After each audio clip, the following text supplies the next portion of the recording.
organized this international conference on language, truth, and reality, perspectives from analytic and Jain philosophy, where we managed to get a world-famed philosopher, Professor Akeel Bilgrami, who happened to be a professor at Columbia University. This is really a great privilege to have him here. Uh, and we have Professor Rakesh Chandra, who is well known uh, in philosophical academia in this country. So this is going to be a good occasion to interact with, and we have planned to have interview of Professor Akeel Bilgrami. So I think I request Professor Chandra to please begin with. Good evening, sir. It has been always such an honor to read your work and to listen to you.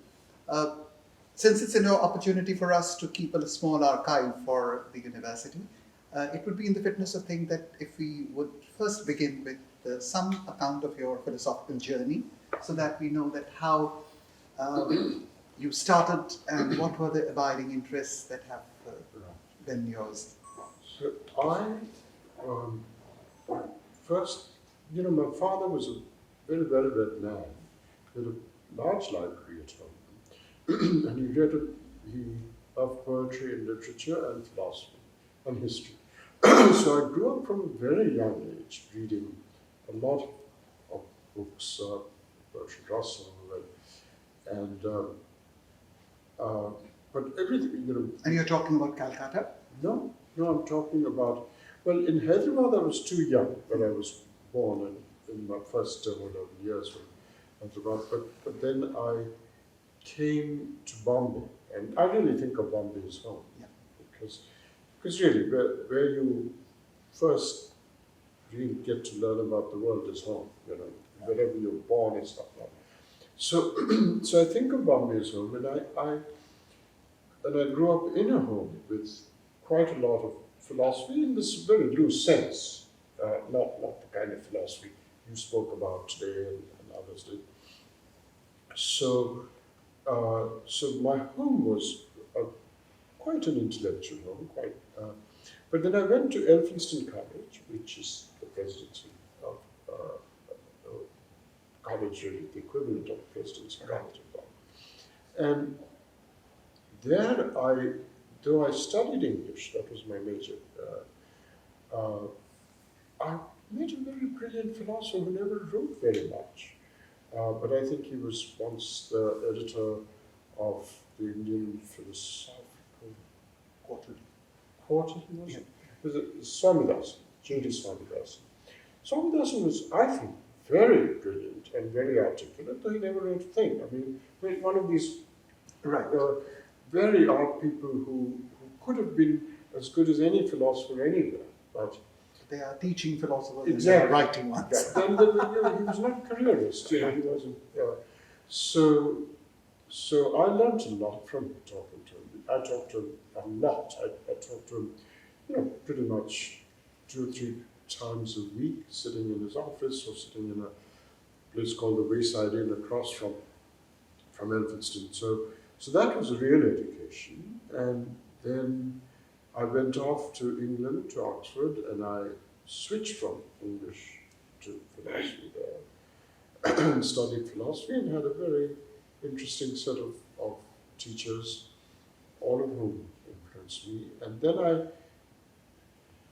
I got very sentimental, and I thought I must come back to India, and I must make contributions here. So I came back, I did some social political work, and I did some teaching at the IIT. I had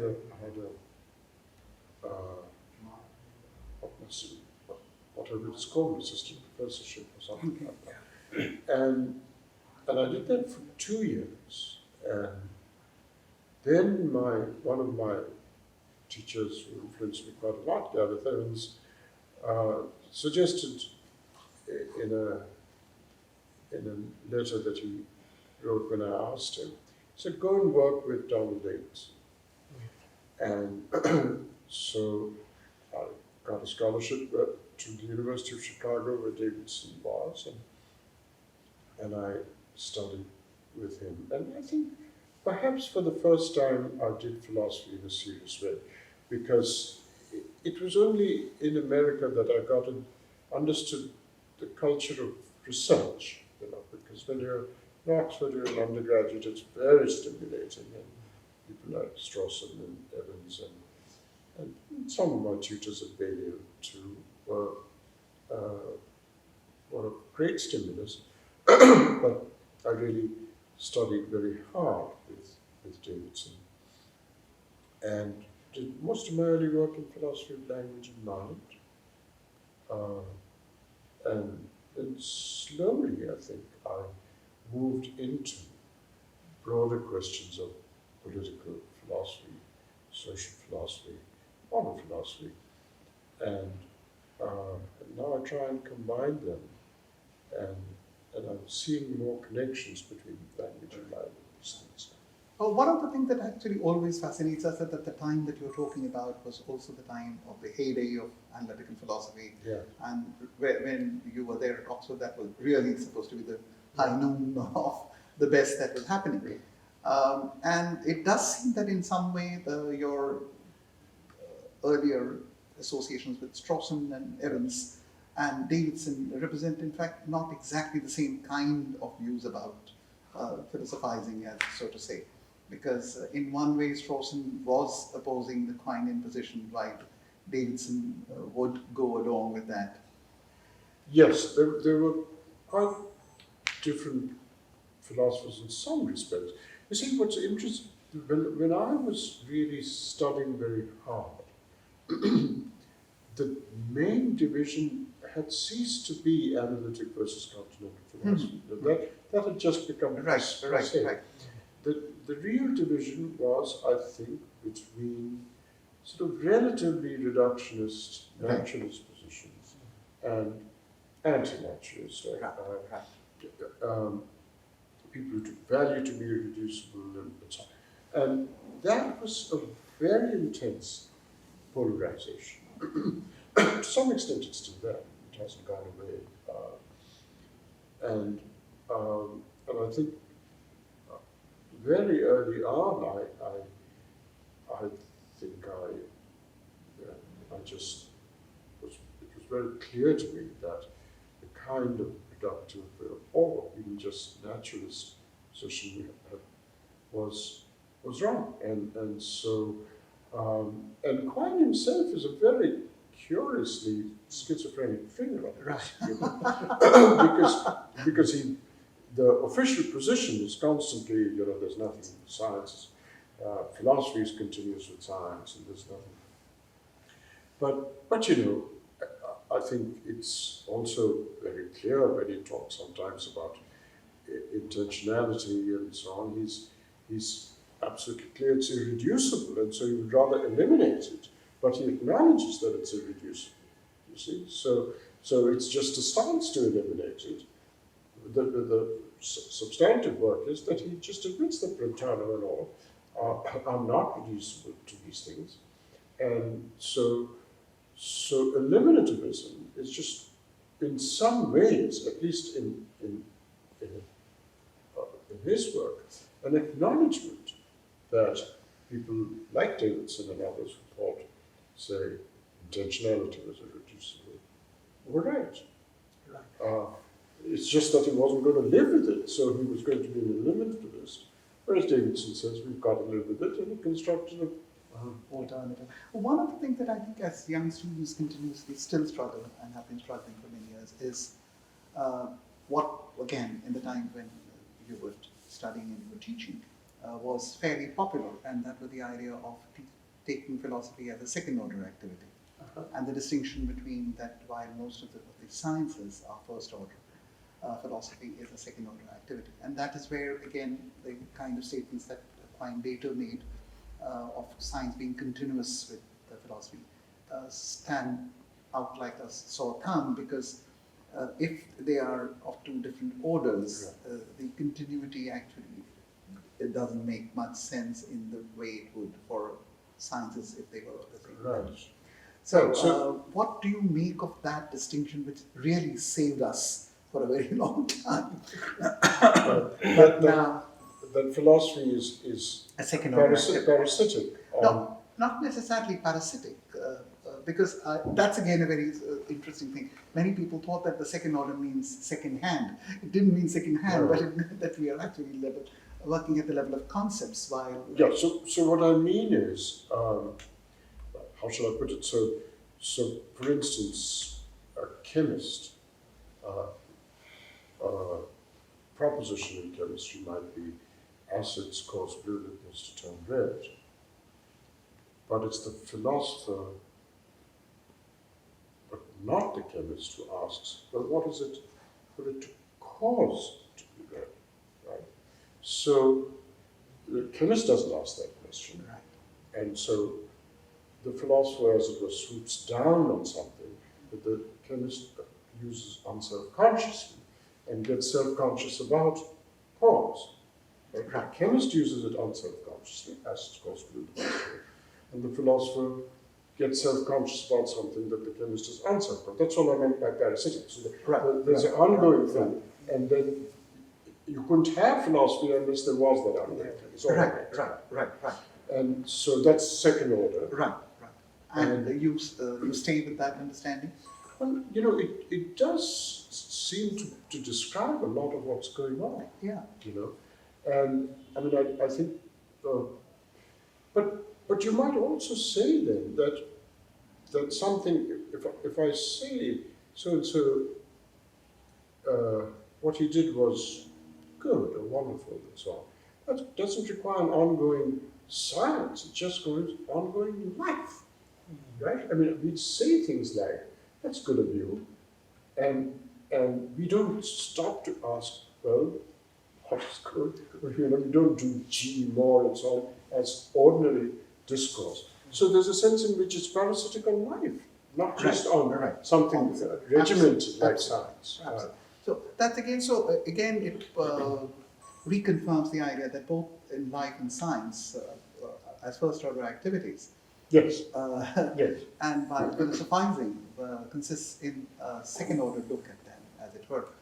And since you were mentioning more, I was reminded that in his very famous defense of common sense, he had said that knowing a function, knowing the meaning, doesn't necessarily mean having the analysis of it. Yeah.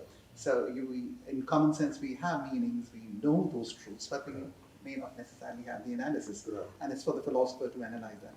So, but Moore and Russell and Wittgenstein of the earlier period have become so out of fashion, and with the coming in of the later Wittgenstein as the philosopher of all times to come, it does seem that now it's more troublesome for us to carve a space for ourselves cartographically, which is as distinct as it was, at least for a short period. Right. Well, it's Russell's famous loss of temper and impatience with the mature Wittgenstein is hard to figure out. I mean, I'm not sure why people like Russell and Popper got so angry with Wittgenstein. I mean, just today we were talking about Wittgenstein. It strikes me as very deep, and I don't understand why Russell shouldn't find that profound. There's nothing in what I was expounding about the rule following thing, it's perfectly straightforward. Why would Russell think that that's unproductive? I mean, he said all sorts of very critical things about, that this is just, people then gotten down to this label quietism and so on to describe it. And Russell used much less complimentary words than quietism but I don't. So I try not to get too partisan about any of this. I mean, so I would just love to know why somebody like Russell or indeed G. Moore or any of those early analytic philosophers would recoil from just the kinds of points that are made, that in order to understand a rule, in order to understand meaning, or in order to to exercise a rule,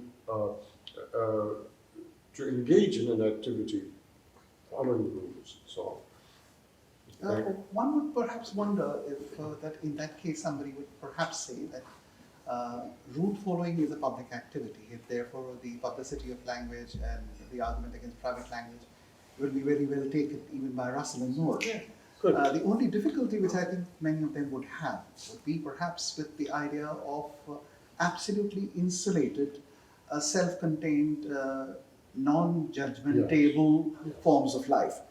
And it's a little strange coming from a person like Wittgenstein, who even in personal life and family faced ostracism because of Jewish ancestry and sexuality. Right. And for that matter, this kind of absolutely insulated kind of things, with no possibility of communication, is something which would irritate a person like Russell, who had a great deal of social imagination, which I think is fairly absent in Wittgenstein. Right. That's a good point. I agree with you that what philosophy has become, and this may well be partly Wittgenstein's influence, I suspect it's deep in philosophers, is that I once heard Tom Nagel say in public, the great thing about our subject is that we don't have to know any other subject to do it. Oh, wow.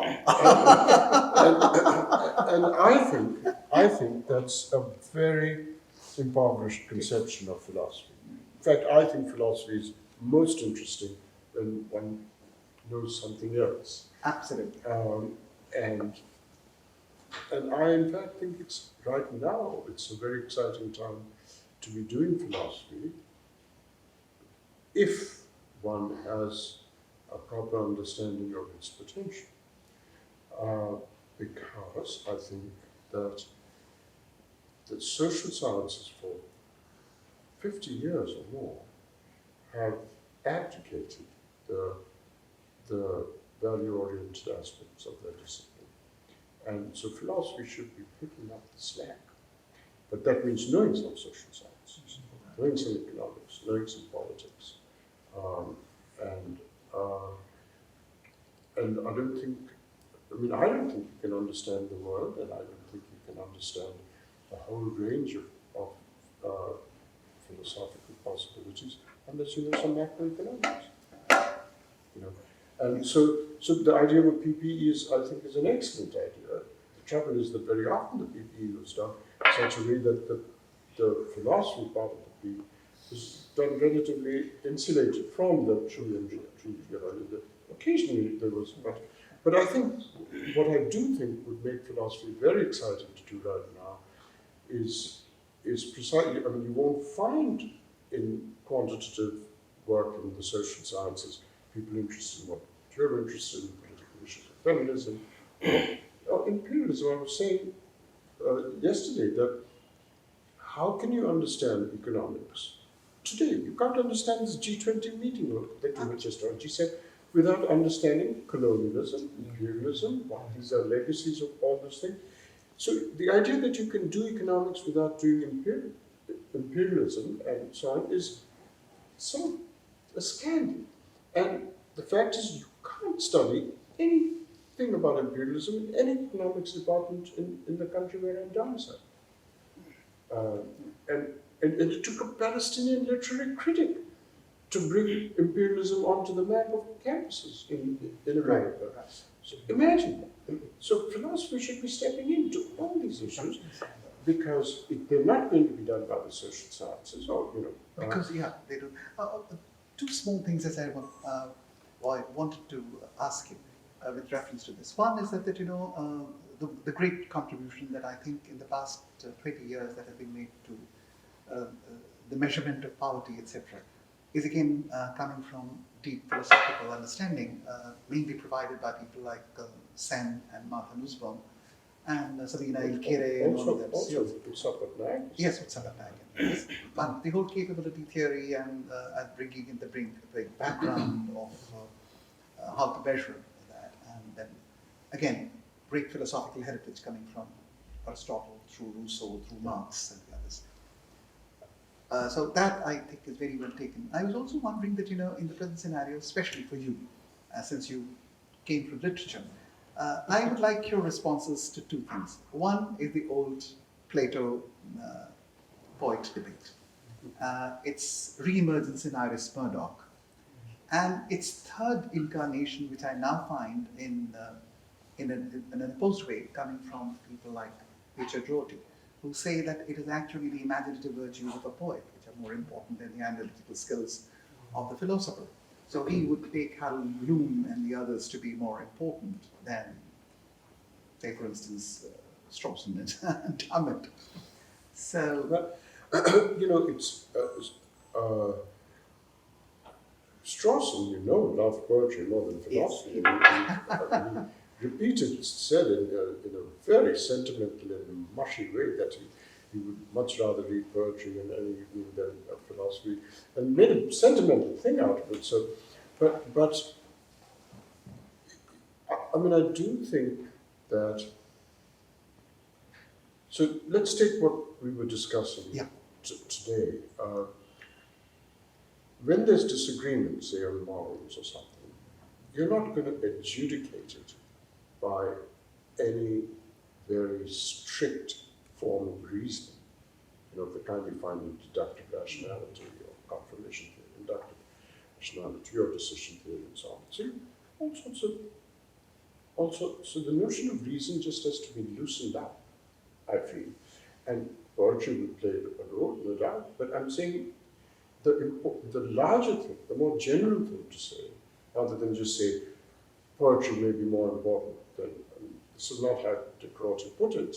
I mean, that's how you described how de Crotty put it, but I think the more sober way of putting it is to say reason is a very broad notion, and the axiomatized forms that it takes with deductive, inductive, or decision theoretic rationality, it's just a very narrow part of it. It's admirable, it's not to be loved, not to be regimented in those ways. But I mean, if I'm looking at you and I'm saying something, and if I notice in your eyes that you're likely to be hurt by what I'm about to say, it gives me reason to stop. Yeah. Now, how on earth are you going to fit that into deduction or induct?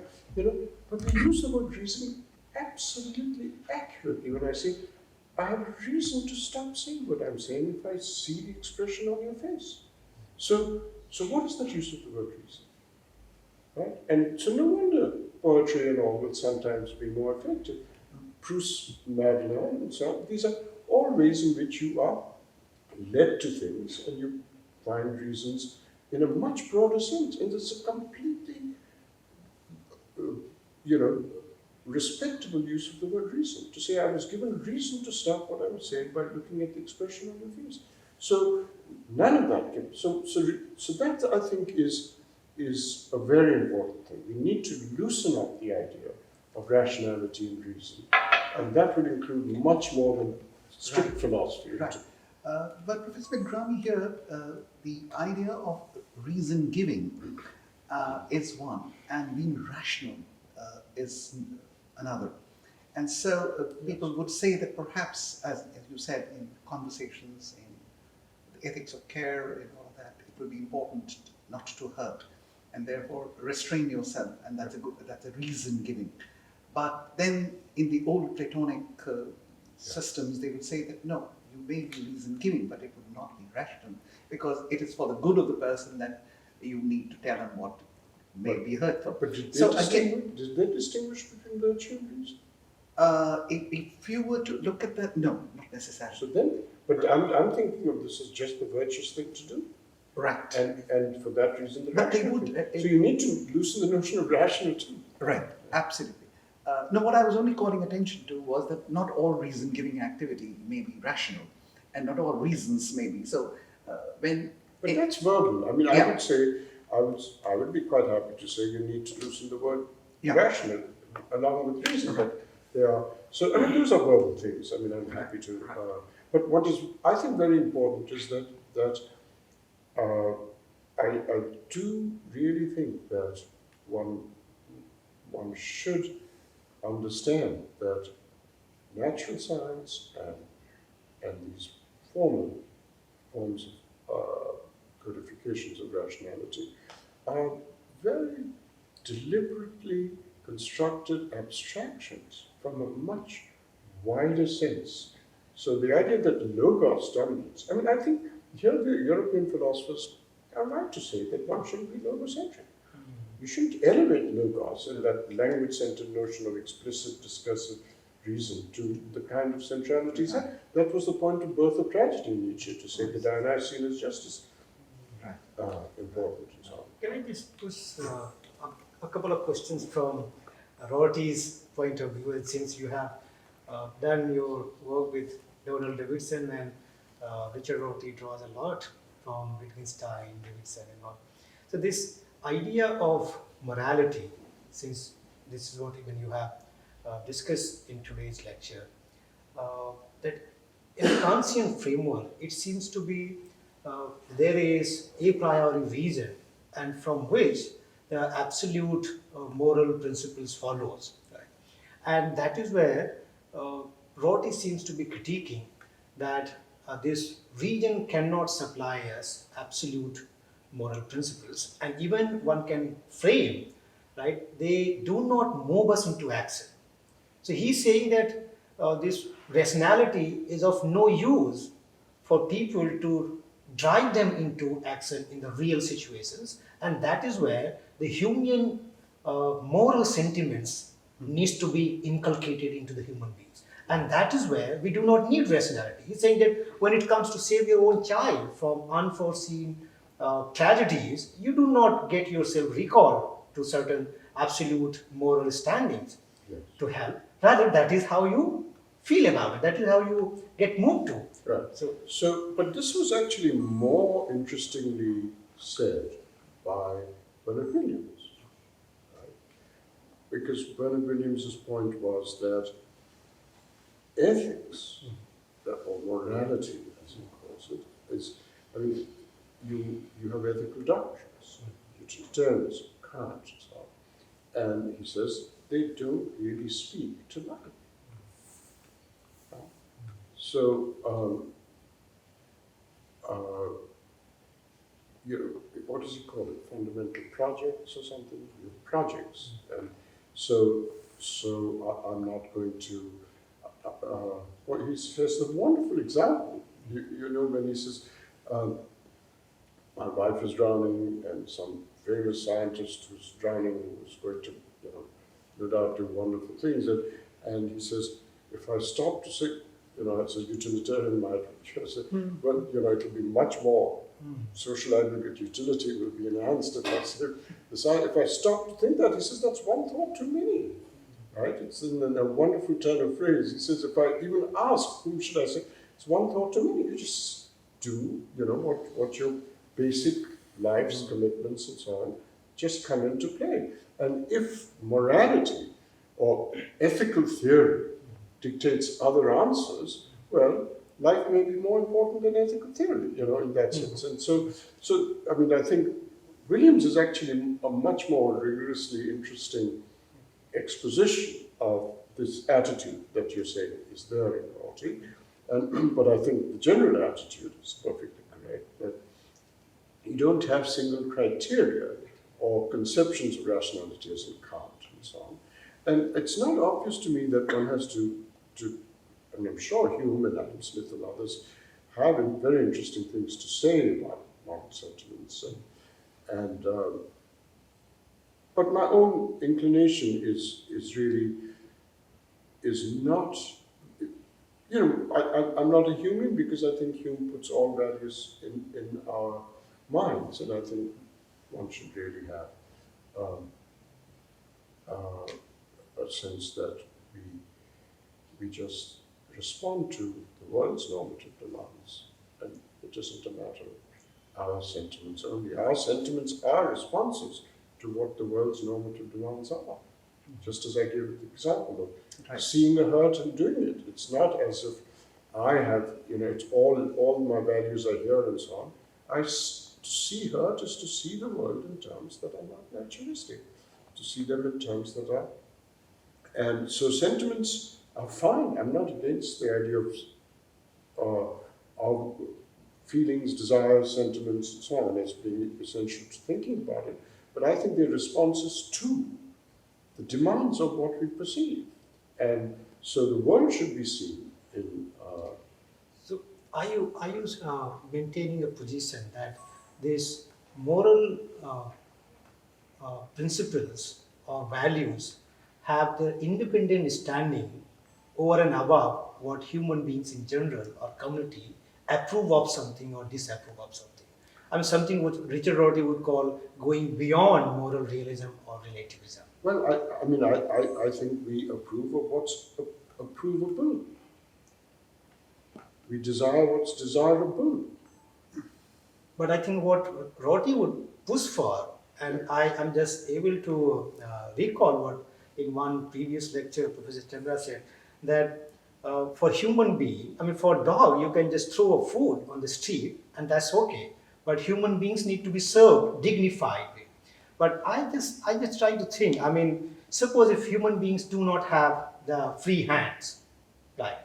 Then they will all have to be taken food from the street only. So it is only that we got certain capabilities and this idea that people need to be served on the plate and not thrown food on the street is becoming problematic only when some people are served on the plate and others are merely thrown. But if everybody is thrown on the street, then this merely having food from the street doesn't make any moral problematic issue. But first of all, I think that one should not treat dogs with indignity either.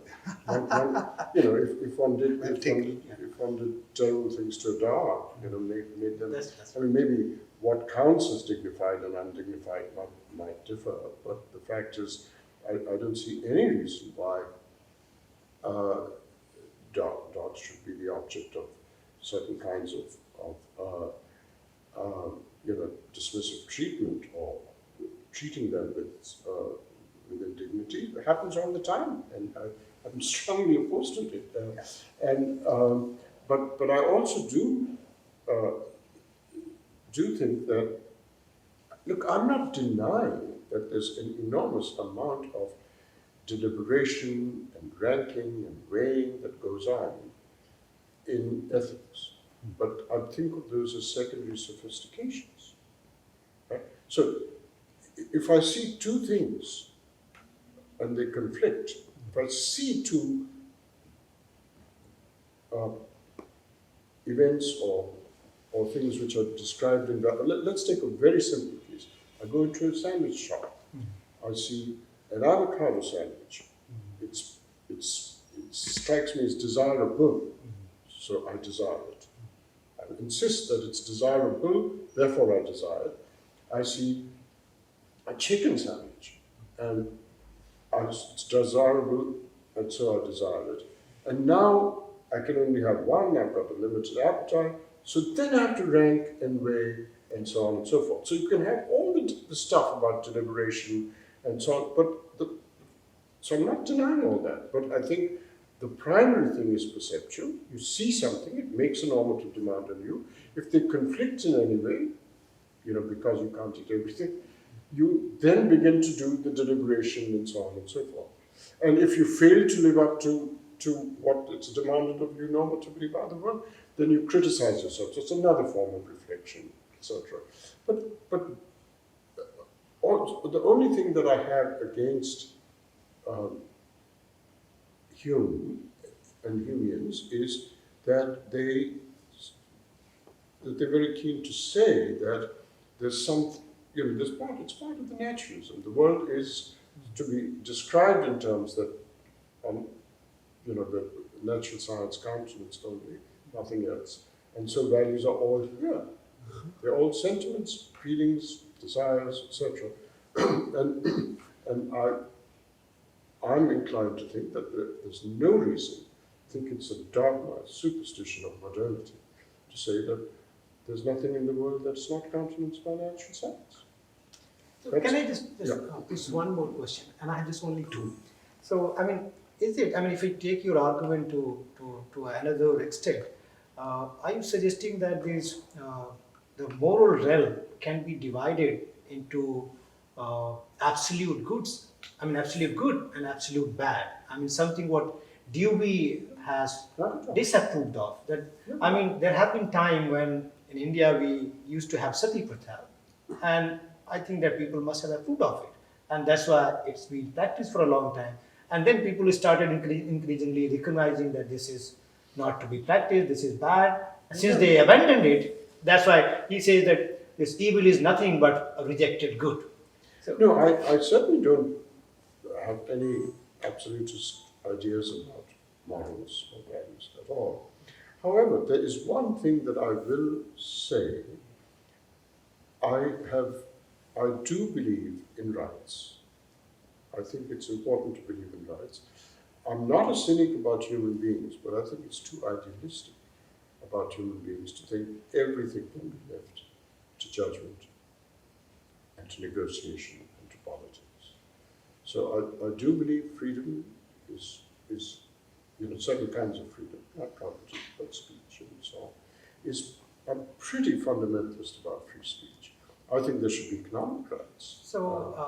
And these should be, so what I'm saying is human beings at some very, very basic level, and I don't think rights should be proliferated. There should be very few. We should have a deep discussion on what. But I do think that it's too idealistic to think that human beings will negotiate politically into the right thing without being made to do certain things and prohibited from doing other things. so it is about So I do education believe in of some individual. fundamental rights. I do believe in some fundamental So just last question. Yeah, and then- and I'm just adding to what you were saying from the human. Despite the fact that what Hume was saying, he did talk about the education of the moral sentiment. So it was not the case that the moral sentiment was just given. So though you are right Yes. about the fact that that you object to the idea that it's not out there, it's only within the subjective self. But in Hume, I think that's the only thing that I wanted to add, that he would also talk about the education of the moral sentiment, and so would Kant. That despite the categorical imperative, he would say that when you apply it to a specific case, you need taste, tact, Yeah. and intuition. Yes. So apart from just understanding, and you need all these three for application that with specific. Yeah, so that's Aristotelian. I mean, that Yeah. really goes back to Aristotle, that these things are. Yeah. So in that case, the universality of that categorical moral principles is abdicated, because then you need to be sensitive to what you say in tact and taste and other. I mean, suppose if Kant says It's not abdicated. I think Professor Bilgrami will correct me. It's like what he has in epistemology in the form of schematism. That the general thing, when it applies to this particular thing, the general would require something more. There are many people, including some of my teachers, who thought that schematism was useless. But there are others who said that, when you apply a general principle to a particular, then you need something more. So similarly, when you apply a general principle of categorical imperative, whether here it would apply, for that you need all these other things. You, of course, are bringing in an important thing, that does it compromise the universality and the categoricality of it? Perhaps Kant would not think so. But I think so. I mean, it is a problematic. Suppose, and I have been making this point to my students, that suppose Kant would say being truthful is absolute categorical moral principle. But then we cannot apply it blindly in every situation. I agree with you. So I mean, if someone is running to you and asking you, please save me because 10 people are after his life, and if you later on discover the fact that you have hit that person, and if they kill that person, that means you have taken a life being truthful. So it cannot be blindly. I mean, it's daft to say that you must never, ever lie. It's completely daft. It's sometimes very hurtful to lie, for one thing. And so I mean, to tell the truth.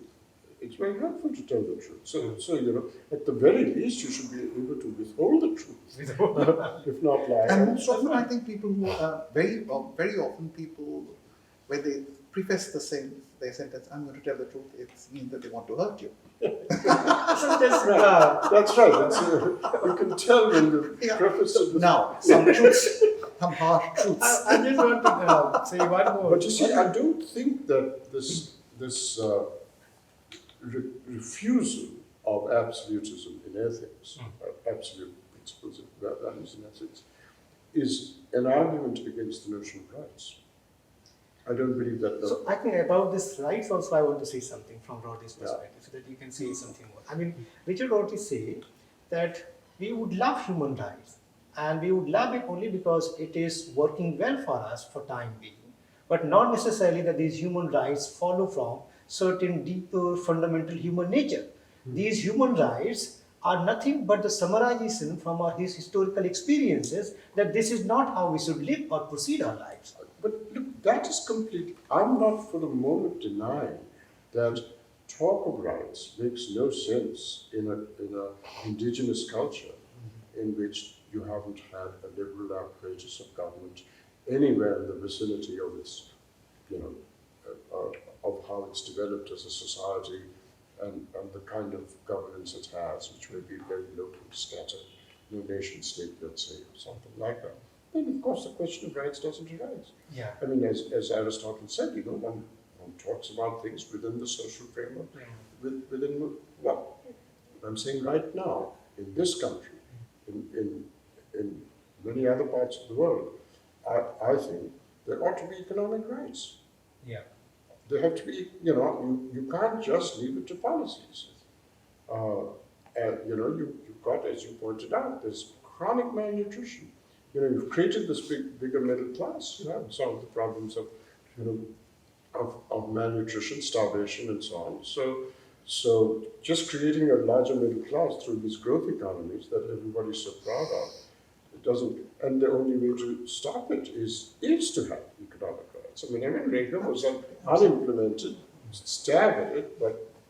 And to talk about transnational corporations and their ruthlessness. On the issue, what Rahul, I think what he's calling attention to from Rorty is that, which I think is not really peculiar to Rorty. In the rights debate, we all know that the classical position was natural rights, divine rights, and then the contractualists, and then the contractualists. Yeah. But I think the rights discourse that we are talking about for the past 30, 40 years is largely within the constructivist paradigm. Yeah. So I think Rorty should not worry that now anybody who talks about rights has an inkling of an essential human nature. Nobody's talked about essential human nature, but it is as essential as it is socially constructed. But was Dick against free speech rights? No, he's not. So good, I'm glad to hear it. He's not. So there's no inference. In fact, on the contrary, because if you look at his last interview, they had the title, Take care of freedom and truth will take care of itself, which again I think is too, too troublesome. But it doesn't conflict with his anti-absolutism. No, it doesn't. Good. He says, take care of freedom and the truth will take care of itself. I think to me, what I can read out of it is he is making people to be more sensitive to your own freedoms when you are well off, when you are politically connected, powerful, right? And then you can become suppressive to the others who are really popular to your life. And then in those situations, you are not having dialogues at the same level and you can always impose your truths on the others. So if we maintain that restraint on our own freedom, I think in a conversation, the workable principle emerge. The idea of a liberal democracy, the ideal of a dialogic space, which people like Habermas and Rorty are taking for granted in this idea that take care of freedom and truth will take care of itself, somehow would challenge the idea of truth as an epistemic operator. But to go back to two very central questions which I thought we want to learn more from you, is that you have very fascinatingly revived the interest of philosophers in self-knowledge. And so I was wondering that, when and how did you suddenly turn to that? Because at a certain time, it seemed, again, as the philosopher that we're talking about so often, Hume, he had dismantled the idea of self and self-knowledge both. Yeah. And the Kantian response was also not so No, happily taken. actually Kant in some of his unpublished, posthumous works is quite clear that one can get innocence completely wrong. Self-knowledge can get quite wrong. I think Alan Wood's good on this topic. But yes, I got into, because it grew out of my certain issues on sense and reference. In my first book, Belief and Meaning, the appendix is on self-knowledge. In fact, the appendix is a pilot for my next book. I just took a long time writing it all up, but this linking of agency to self-knowledge was really already there in the appendix of Belief and Meaning. And it really grew out of an interest in sense and reference. You see, I think it's in the nature of sense that you've got to know it. Mm-hmm. You have to know what your own senses are. Otherwise, Frege puzzles will keep arising. So to arrest Frege puzzles, you introduce sense. Mm-hmm. But you can't say, I don't know my own sense. I don't know. So if you have, let's say you have Cassius Clay and Muhammad Ali, right? So the proper names. You don't know that Cassius Clay is Muhammad Ali. So you say Cassius Clay is a boxer, Muhammad Ali is not. Muhammad Ali is a boxer, and Muhammad Ali is not born in St. Louis, as Cassius Clay is, because you don't know they're the same person. So you can contradict yourself, but you're not an irrational person, so you need to introduce the notion of sense. But you can't say, I don't know what my senses are. You have to know your own senses, otherwise the puzzle will keep, you have to arrest the puzzles. So that's when I got into the idea of self-knowledge, that there are things about the mind which you can't not know. Right? So I don't believe you can not know what your senses are. You can fail to know what the reference is. And what would be the form of that? Because would you be talking about the privileged access to a certain kind of private self, as it were? Well, think of it this way. Can I say, here is a bachelor. Is he really unmarried? Mm-hmm. Mm-hmm. Yeah. Right? So it isn't really. Yeah. So there are certain things. The idea is that if you there's something called Mates's puzzle which arises and so on. So you've got to stop.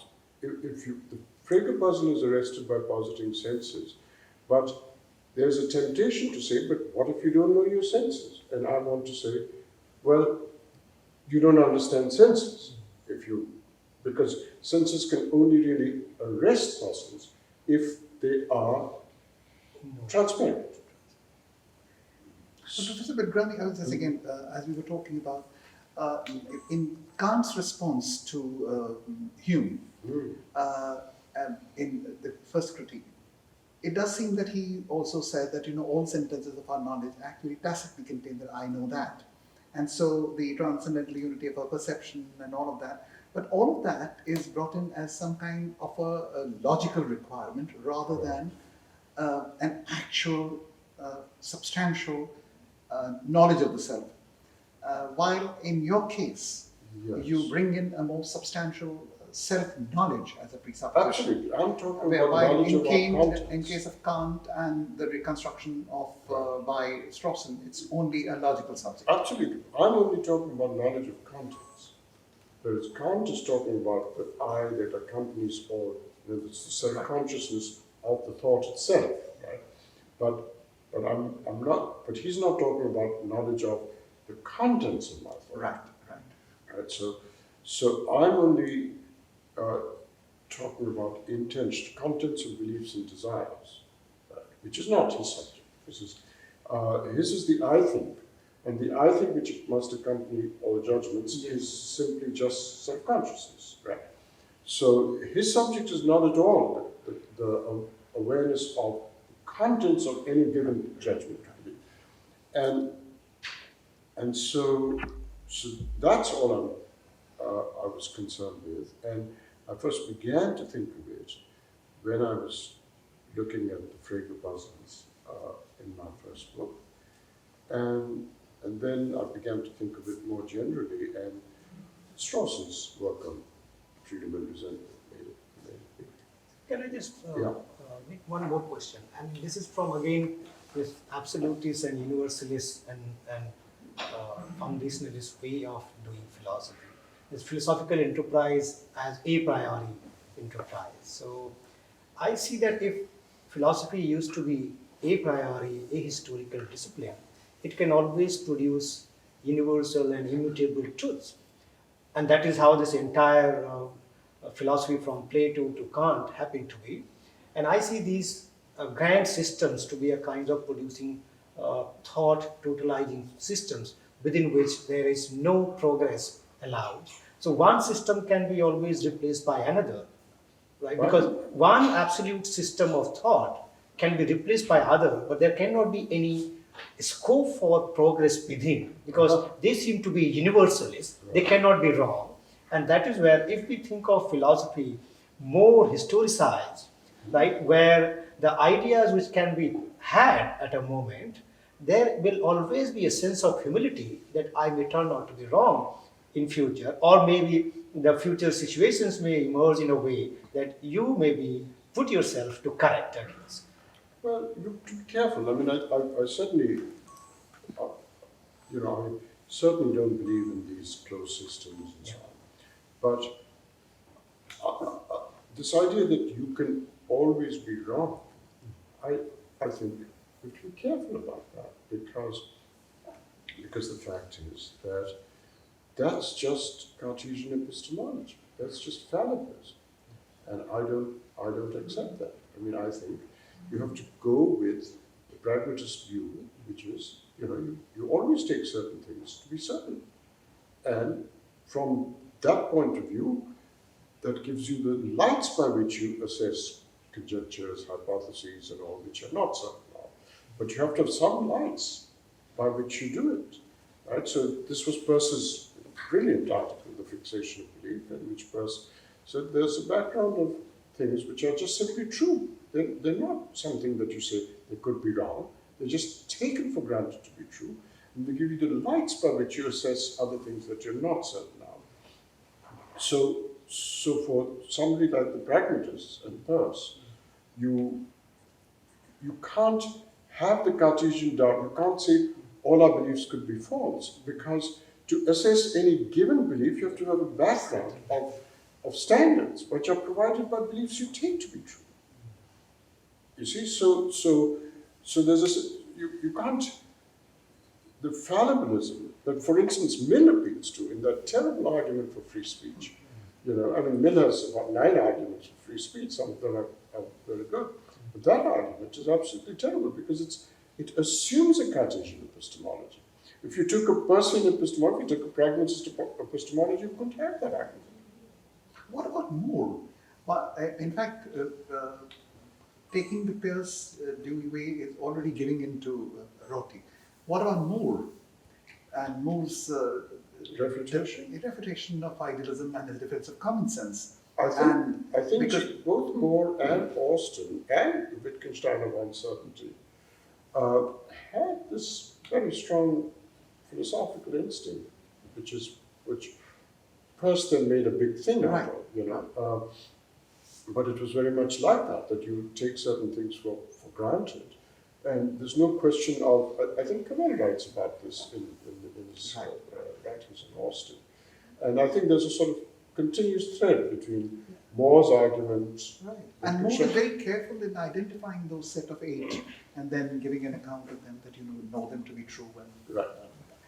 Yeah. So,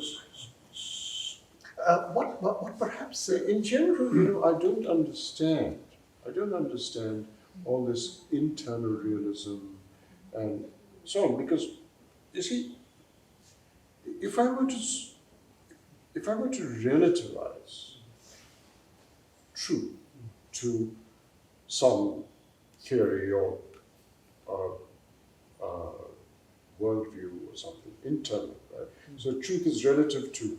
That's what they. That means I have to step outside of the worldview and see it as a whole. What is this outside position? Where is it? You're always within a worldview. So I don't even know how to formulate these things.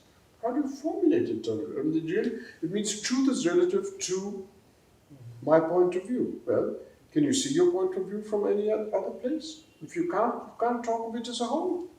You're always within it. Wonderful. This is so Davidsonian. Yeah, I suppose this must be what underlies Donald's denial of the very idea of conception. Absolutely. So I think then this should be taken more in a Rortian sense, that we should not call it truth, rather what is working for us. Good. We can. Well, Rorty wrote a paper called A World Well Lost, which 1957. really rips it off. It completely rips it off from Donald. Yeah. You know. The point, subsequently, what happens is that the roti sometimes takes a form of argumentation which seems excessive. And to my mind, and I would like your response to that, in most cases, the kind of thing that he's recommending are already done by the analytical philosophers. Like, say, for instance, the analytical philosophers are anti-foundationalist.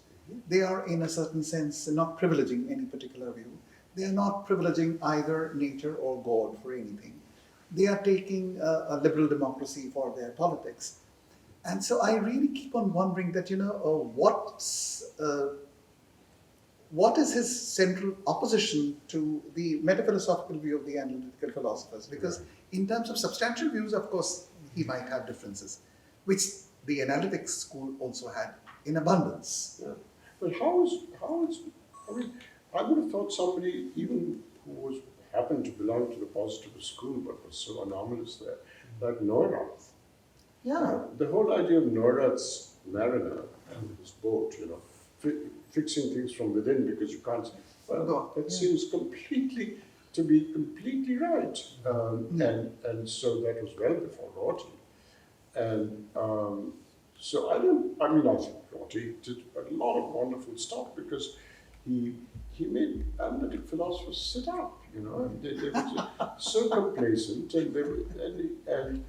and he was so I admire him a lot, but when it comes to the details, it just doesn't seem very well worked out, and I don't like this conversation stuff and so on. What's it got to do with conversation? It's got to do with inquiry. You see, I much prefer the Dewey. See, I think Peirce, when it comes to epistemology, Peirce was a far deeper probing philosopher than Dewey. Dewey is very interesting and so on, but the real epistemology, rigorous epistemology, which is a counter to Descartes, is in Peirce, in the fixation of belief, not in Dewey's belief. Dewey's pragmatism, as it works through Rorty, seems to be really an exit from philosophy, as it were. And nobody likes this phrase. Part of the trouble with Rorty was that all his heroes end up saying the same thing, which is totally implausible.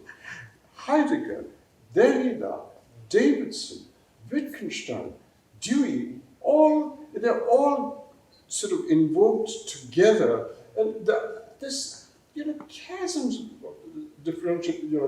separating them, and they're almost never acknowledged. It's up for you to say, not for me. But one other thing that I would really like to ask you is that the movement that you've had, and from the idea of as you said, that you bring in, very curiously, you bring in the idea of the self-knowledge as an answer to the Freudian problem. In fact, nobody would have thought that, not even Evans.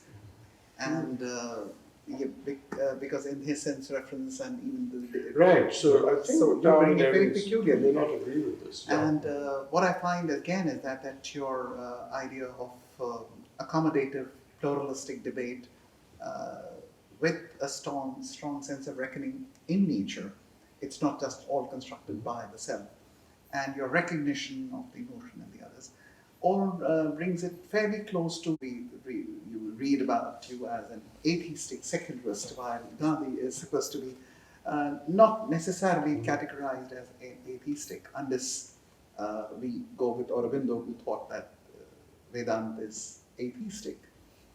So, because he said that, the idea of theism, of a God, etc., is actually transcended in that. In the present times, where everyone likes to hate Gandhi, both the right and the left, it's very, very interesting that you continue to have an abiding interest. As again, since you were talking about that, what difference that metaphysics and epistemology have made to real life, and real life is the moment of reckoning. How do you see yourself, and how do you see your work on Gandhi? Well, the thing is, you're absolutely right. Gandhi is secretly despised by all these people who are governing us, but of course publicly lauded in this totally fraudulent way. The left, you see, it's true that a certain kind of Dalit is channeling some of the acrimonies with Ambedkar is going to disapprove of Gandhi. In fact, there are invectives against Gandhi, and I just recently wrote something for India Forum. I think I read that interview. Yeah. So, but the left, you see, is a very interesting thing. I don't think of the Ambedkarite position as really a left position. I mean, you remember the national movement had many different strands. Absolutely. It had the Gandhi Nehru stand, it had the EMS, I mean, Gandhi EMS, the whole leftist strand, and then it had Ambedkar, which were not. And Congress was a huge, broad spectrum which accommodated everybody. Right. Congress was by far the most, the Gandhi Nehru thing was by far the most dominant strand. And the comments, papers on Gandhi, they're extremely, they're appreciative of a lot of different things. So the left has changed, on Gandhi to some extent. I think Pravat Patnaik's written a very interesting article supporting Gandhi against de Gaulle on parts of imports and so on. So the left is loosening up quite a lot on this topic, but the sensible part of the left, the left is not always. I don't think my close friend Ejaz ever approved of my interest of Gandhi. He was pretty cutthroat against it. So, the left is pretty divided. I just wanted to say there's a strand which is sympathetic. My interesting, I had not read Irfan Saab's articles on Gandhi, which I read later when I was first writing on Gandhi, because I was really interested in the philosophical side of Gandhi. Whereas almost all his recent writings, the few essays he's written on his interventions in the freedom struggle. My own feeling is that you really have to, you can't see Gandhi as just a philosopher. You've got to see him as a great figure in the freedom struggle. And so I've tried to combine a study of his historical interventions in the 3.5 years of the most creative movement. Anyway, I believe it was the most creative mobilization anywhere ever, from basically roughly 1915 to 1947. And so you have to see his remarkable role as he slowly gained control over the decades over it, and brought everybody together and all. You've got with his philosophy. You see, I don't believe he would have had the impact he had unless he was seen as a sage, not sage in the sense that Tagore is, but really as somebody, all his renunciation and his abstemiousness and all was part of the image. So you've got to understand that the very sophisticated level is recoil from capitalism. It's not based on an analysis of capital, but he's understood better than Marx the effects of capital on culture, on human mentality. He understood that really deeply. So he recoiled from capital for those reasons, not Marxist reasons exactly. Not a socialist by any means, but for him, his his innovations on the critique of capital, which were not socialist critiques, his innovations in critique of the state were remarkable innovations. Everybody's buying into the state. And they were saying, of course, constitutions, liberalism and all, but it was the state. And this constitution, liberal state, what did it do to the peasants in the 60s and 70s? You think Naxalbari was some... I mean, Naxalbari arose because this state was this country has never produced an angle of politics with regard for the peasantry, ever. The only person who ever cared for the peasantry was Charan Singh, who was through and through a capitalist about agriculture. So, Gandhi would never have, Gandhi's whole idea of India was its millions of peasants. That has never been followed up. So the role of the peasantry, the role of a non-Marxist, decentralized form of progressive governance, the state and so on, these are remarkable philosophies. And you have to see them and how he had to compromise with all sorts of things as he went along, and yet stood by. This is what makes him a very great figure for me, both philosopher and activist, and he's trying to integrate these two.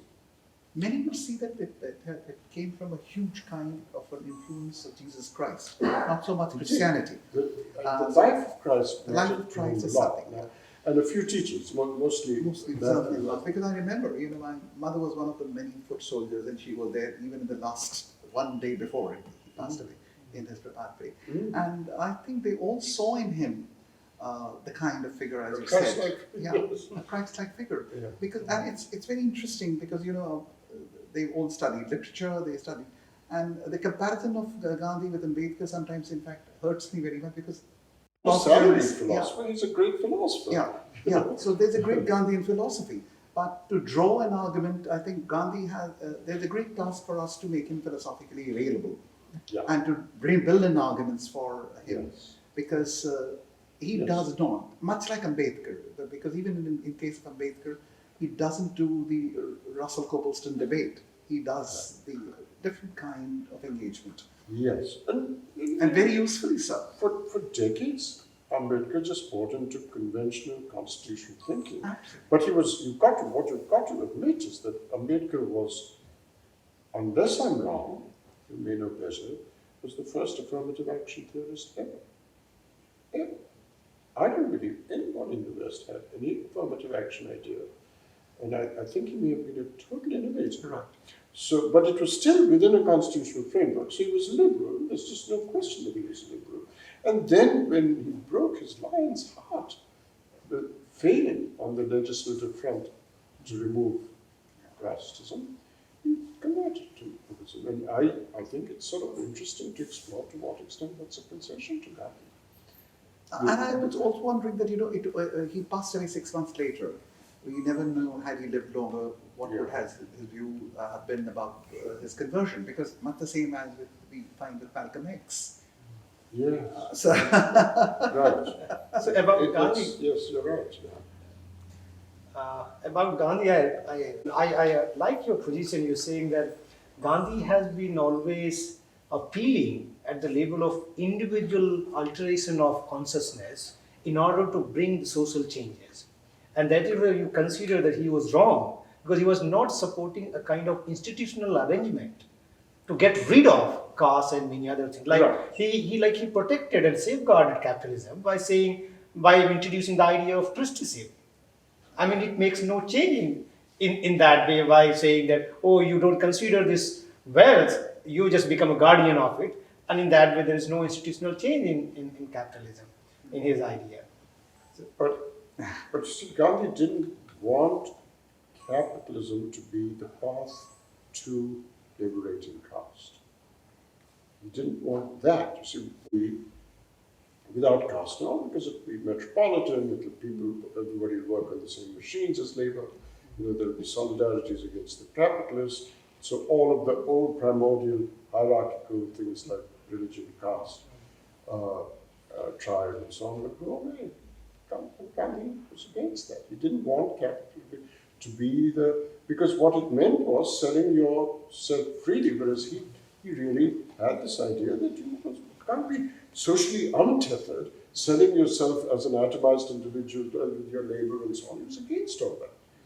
And he didn't think you could do it anyway because the agrarian economies of the South were not like, see, in Europe, when people were dispossessed by primitive accumulation, they went to America, they went to Australia, but as well as these people in Chhattisgarh and Bengal and all going to go if there's a, so legacy, the Bhakti legacy and Gujarati Vaishnavism and things like that. And I would again like to add to what you have been saying, Rahul, that if you look at Roti's criticism of the American left, and his criticism primarily of the spectatorial view which the American left took, and his recommendation of the reformator left, you would find some kind of support to the Gandhian movement from Richard Roti, because a piecemeal activity led to reform, which was strongly criticized by the classical left, that they said that no, unless a total revolution comes, unless everything breaks down, we would not move forward. And just as in America, so also in India, a large part of the left became very spectatorial and cultural. So there were more song and dance and less critique of the transnational corporation and less effort at any kind of legislative reform. Right. So it became, so that's a critique of Roti against the American left. And again, as he said that, much of what Marx says is already there in Jesus Christ. So the and the compassion for the poor and that the meek shall inherit the world. He spared no one. No, and in that I think if that be the spirit of the left that he recommends, so Gandhi could be a hero. Yeah, well, that's Yeah. I mean, that's right. It's Gandhi's radicalism that he really was tapping. Right. And no, Gandhi greatly admired Matthew, Right. in the New Testament, and the life of Christ. You see, he thought it was an exemplar. Not Christianity and not Christians, but the life of The life of the Christ. See, because he didn't really believe in principles; he believed in exemplarity. Gandhi, it's quite Aristotelian in that way. He thought, it's not a matter of principle; it's a matter of leading an exemplary life. That's what the Satyagrahi was supposed to do. And so Christ's life, I think he read very carefully more than one biography of Christ. And, so, and the New Testament, he almost has nothing to say about the Old Testament. It's sort of interesting. Yeah, in the New Testament, in fact, he was giving those, writing on that sea voyage, which he was not able to complete. Right. So I think now we had a very good discussion at this opportunity. Yeah, so I enjoyed that. yeah, I'd like to. So thank you, Prof. Bilgrami. Thank you, Chanda. Thank you. Yeah, very much. thank you. Thank Yeah. you. Thank you.